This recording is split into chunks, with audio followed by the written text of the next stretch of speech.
very pleasant good day to all of our viewers. We welcome you to another edition of Marriage Encounter.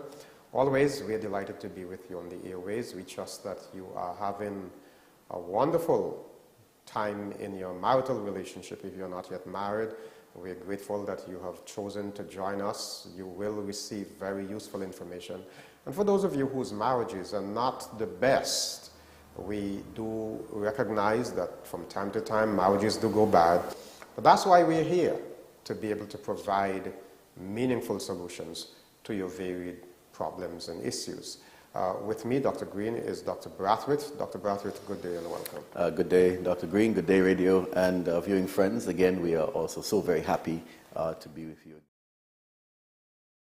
Share in this area, we've been talking quite a bit about honesty over the last few weeks, maybe months, and we consider a very important area. So we encourage you, shout somebody up now, let them know that Marriage Encounter is on, let them log in, go to the radio station, go to the YouTube channel, so that they can also participate. And spouses, try to watch or view or listen together. And most definitely. We invite you now to have a word of prayer with us. Father, be with us as we go into today's session. We pray for your wisdom, your grace, and your guidance. In Jesus' name, amen. Amen. Doc, you earlier said that, we have been talking a bit about honesty. Yes. As a value, it's a very important value. You hear so often these days, oh, my spouse was dishonest, or I got divorced because of dishonesty. Right. Honesty is a really important principle. Very, very much so. And last week, we were talking about some practical things that couples need to do, need to promise themselves, so that they can build honesty in their relationships and move away from deception. And we did make that distinction between dishonesty and deception, or just highlighting how critical it is for persons to be able to be upfront, to be themselves, as we would say, so to speak, to present the true picture of who they are, as opposed to being dishonest and presenting a different front, almost as if you're a different person. So very, very, very important.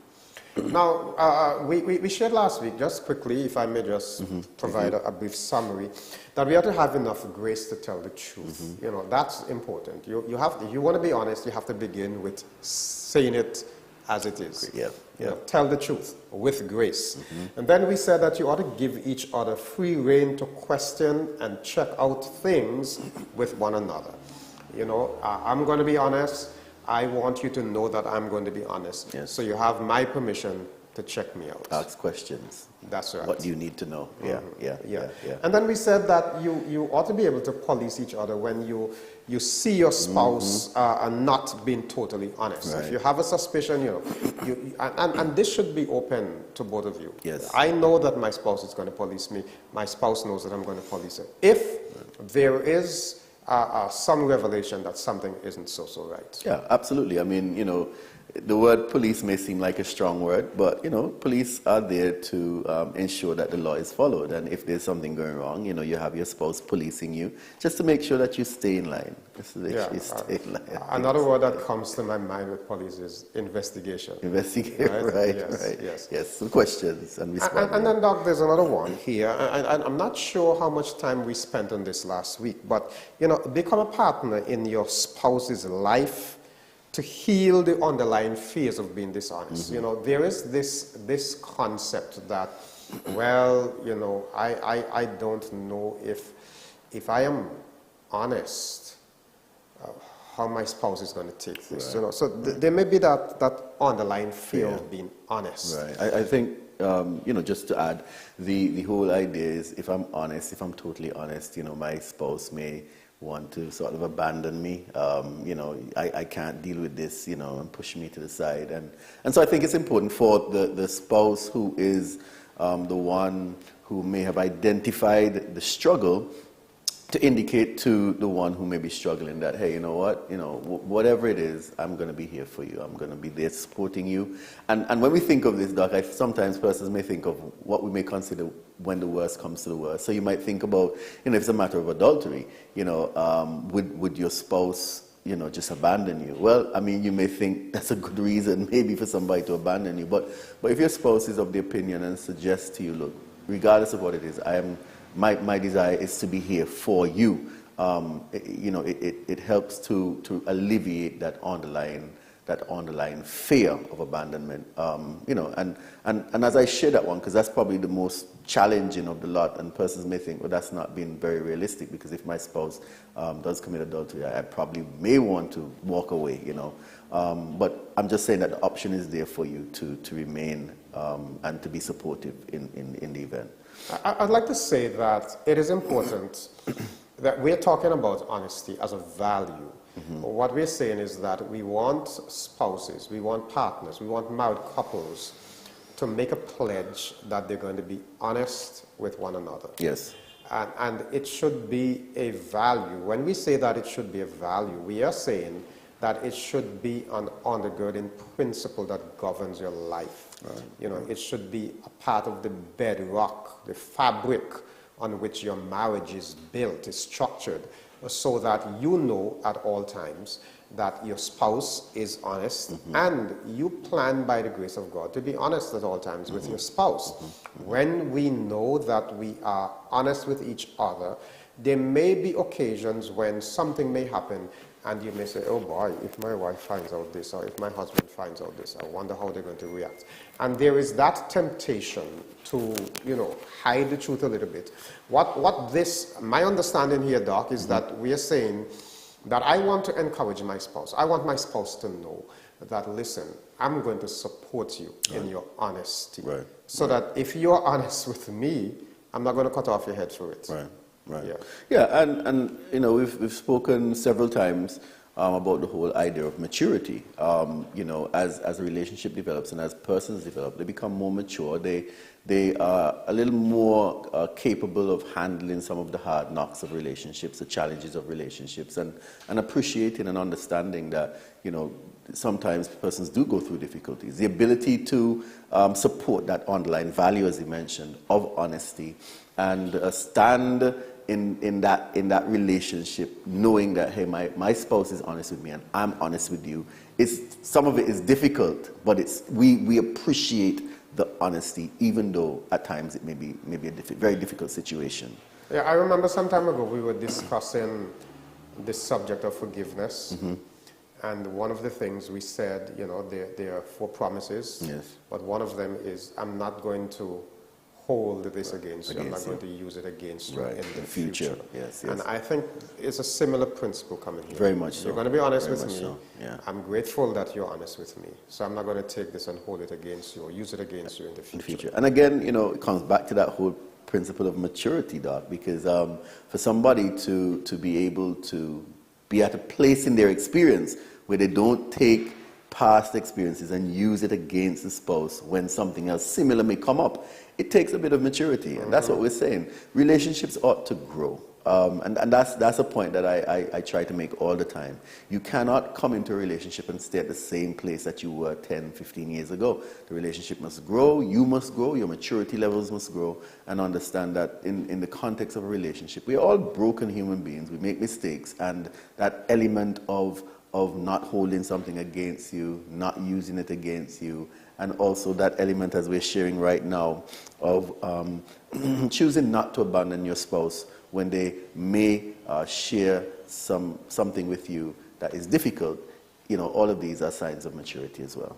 I mean, the truth is, if we only say what is pleasant, then we really aren't living the real life. Right. And that in itself is deceptive. Absolutely. Which Very we true. want to guard against. Yes, I like that.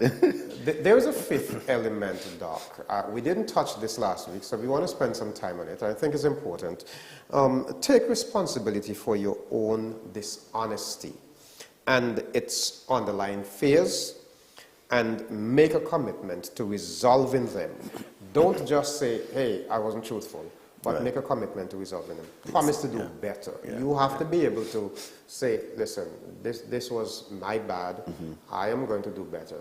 I'm going to deal with the consequences. So if you are not able to relate to me for the next few hours as you reflect and as you try to find a way to digest what I've said, I understand and I appreciate that.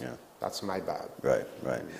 Yeah, very, very powerful point, taking responsibility for your own dishonesty. I think, a lot of times, one of the challenges in some relationships is that when a person is found to be dishonest, they attempt to somehow justify their dishonesty.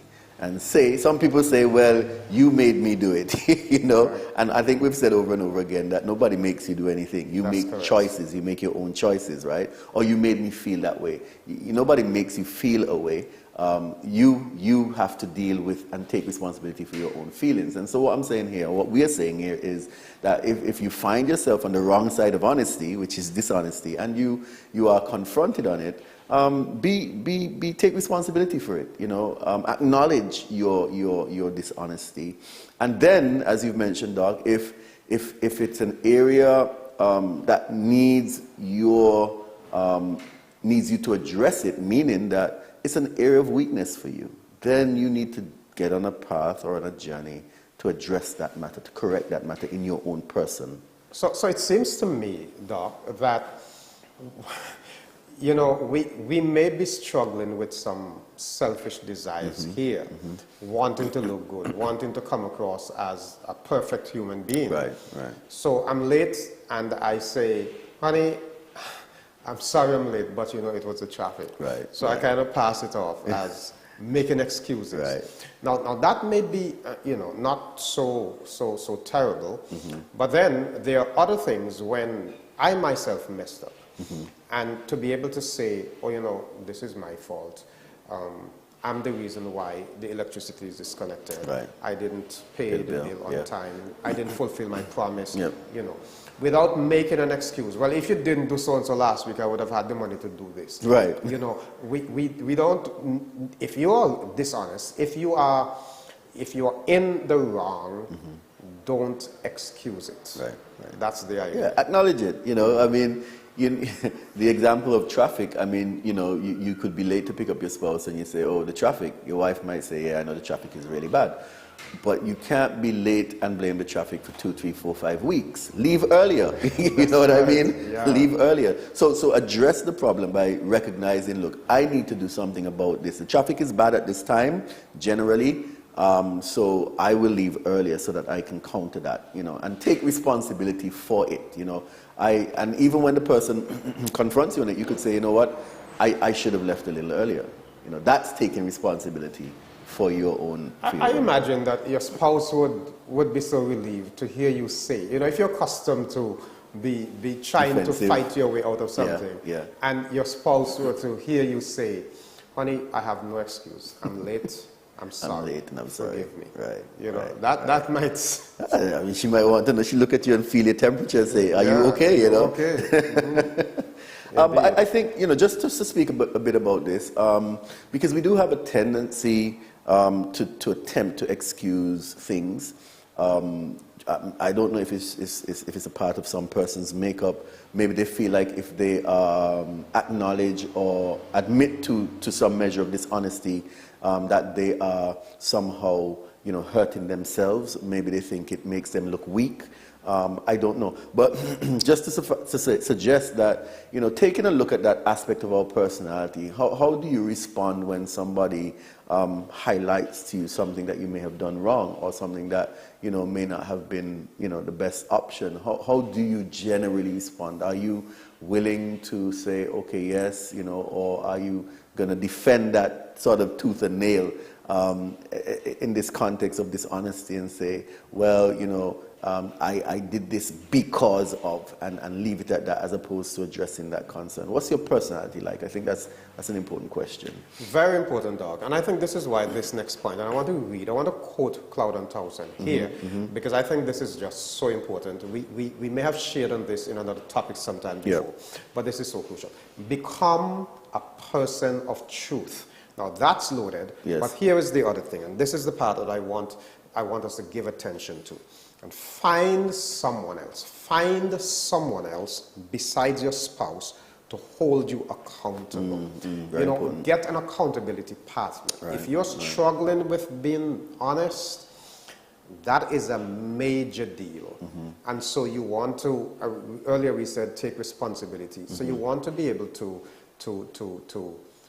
work on this. Yes. And if it means getting a trusted friend, somebody who will tell you that you are playing around, somebody who will tell you you need to do better than that, and as you said, if you realize you're making excuses all the time, get real and have this person critique you and say, you need to come up. Yep. Just express it. You're wrong. Full stop. That's it.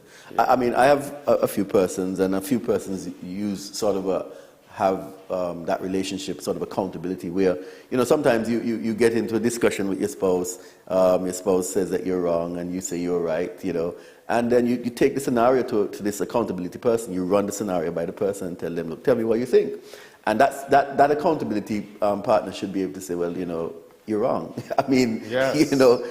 There's no question about it. This is what happened. This is exactly what you shared. If this is what happened, then, based on my understanding and opinion, that is, you were wrong.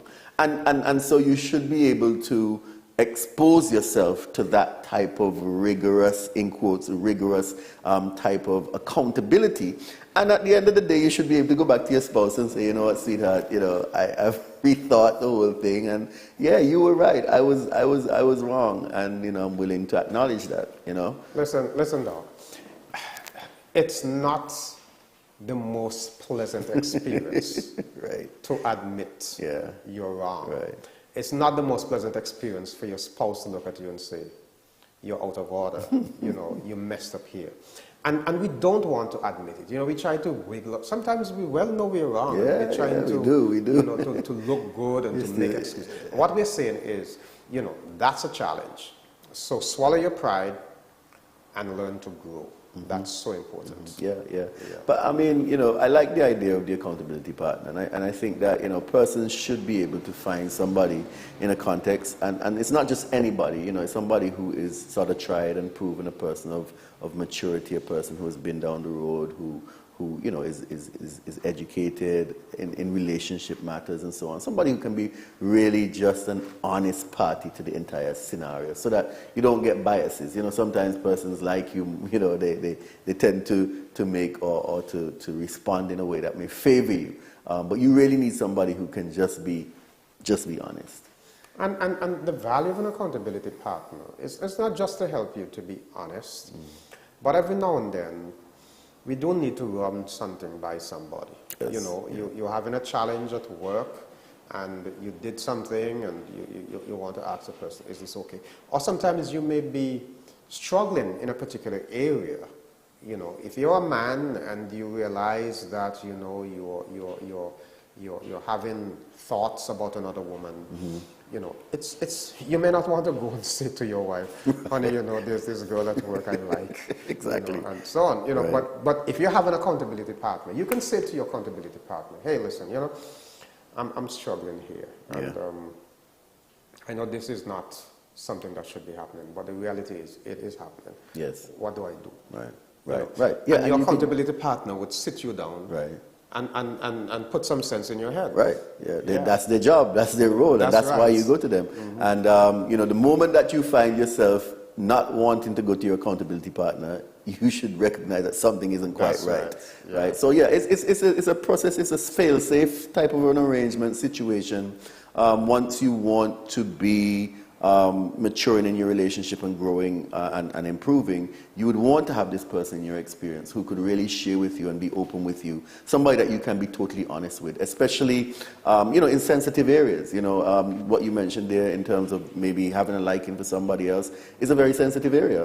And the next point that we're going to share, in terms of having some discernment is important as well, because you don't want to necessarily create an environment where you're going to create distrust in your relationship. And sometimes that accountability partner is a person who can assist you so you can make wise choices going forward. But I tell you, this other point, you made a reference to it there, is so important, because if you say, I'm going to be honest, but you say the the right thing at the at the wrong time, right? it can create That's right. a serious challenge. That's right. Absolutely. So use discernment. Use discernment. Use discernment.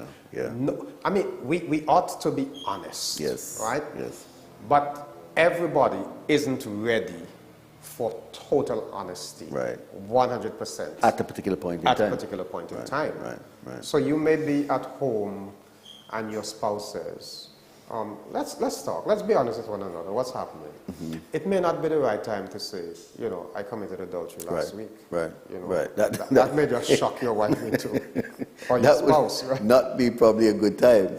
I really want to make a point here that's important, though, because some persons may use this notion of discernment as an excuse not to tell the truth at all, because there may never be a right time in their mind. Right? And hence, that's why accountability partners. That's why somebody's going to be able to help you. Yes. And some situations require intervention. Yes. Yes. Hey, listen, I messed up and I don't know how to break this to my spouse. Right. Absolutely. Can you be a mediator in this for me? Because I anticipate that this is not going to be correct. So we have to use discernment in that sense. Not that you're going to live a lie and you're going to hide this forever from your spouse. That's not what we're saying. But so and at the same time, you don't want to make every scenario where you're thinking, oh, this is never the right time. I mean, the matter of, we use some examples during this course, the matter of you not paying the electricity bill. Maybe the electricity isn't cut off as yet, but you always, every time you think about telling yourself, oh, it's not the right time, it's not the right time, you have to create an environment where it is the right time, because the matter is an important matter to address, right? And so, I just wanted to sort of make that point, because some persons may use this notion of using discernment as a simple excuse not to at any time be truthful, and say, well, I am being truthful, I want to be truthful, but I just can't find the right time to do it. And I'm glad you raised that, Doc, because, the value of honesty says that you want to be totally honest with your spouse. Right. You want to be naked. Yes. We're talking about intimacy here. Yep. You want to be transparent. Naked and not ashamed, yeah. And so you don't really want to hide things. You may have a situation where, because of the nature of what it is, you sense that it's going to be a difficult pill for your spouse to swallow. And you may need to pray about how you say this to your spouse, and maybe even need to get some counsel from an accountability partner on this particular matter. Right. But as you said, this is not the norm. That's right. You want, again, I'm going back to this thing, become a person of truth. Yes. Right? Yeah. I don't think you can beat that. That covers, that sort of covers it. So, the ability to discern, and we speak about it sometimes when we're talking about even addressing conflict. You want to choose the right time. You want to choose the right environment. You want to ensure that, if you have children, that the children are not running all around the house. You want to consider if you were dealing with something, with something prior, people, you really need to just, understand that if you just came out of a major discussion or argument or conflict, some persons will say, well, since we're dealing with stuff, let's just do this now as well. That could be the straw that breaks the camel's back, right? That's because that amount of burden at any one time can be overwhelming. So choosing the right time, the environment, setting aside a time of the day when you're not just coming home and everybody's tired, etc., are important considerations when you are considering, being open and honest about a matter. That's right. Now in our wrap-up, I want to read a quotation from Cloud and Towson. I think this is really very important for our viewers and listeners. If you are to build a strong relationship, make a commitment to each other to total honesty. That's really important. Yes. But remember, honesty must be accompanied by enough grace to hear and deal with the truth it brings. That's so important. Honesty sometimes has a sting to it. And so the grace dimension is so very important. God always asks us to be honest, with him in light of his grace for us. So you have to be able to deal with and accept the truth expressed to you as well. Yeah. I thought I would share That's that. beautiful. It's beautiful. I mean, you know, and I like the way you put it, Doc. You know, honesty sometimes has a sting to it, but having enough grace, you know, to express it and to share it, and creating, as we spoke about, the environment. But as we said, and as we've been saying over and over again, you know, honesty is the best policy. You know, that is what will grow the marriage. It will create the kind of intimacy that you're looking for. And you look at that person, and you know, you can trust him, you can trust her. It might be tough sometimes, but I know with this person I'm getting the truth. Yes. So that's how we want to end today. Friends, if you have questions, comments, or concerns, please feel free to write to us. Our mailing address is marriageencounter@slcadventist.org. marriageencounter@slcadventist.org. Please do remember, friends, that we really do want to hear from you. We have been talking about the whole concept of honesty, Doc. Yes, yes. And next week we're going to go into another very important value. We're talking about values that you want to build your relationship on. Yes. And I'm looking forward to next week. Absolutely. Absolutely. Well, that's all the time we have for today, except to say one thing. I am starting on Sunday night at Potter's a very special series. It's Health and Family. So those of you who want tips for your family, yes, please feel free. 7 p.m. nightly at the Potter's Seventh Adventist Church. You are free to come by. May God bless you. Until next week, all the best.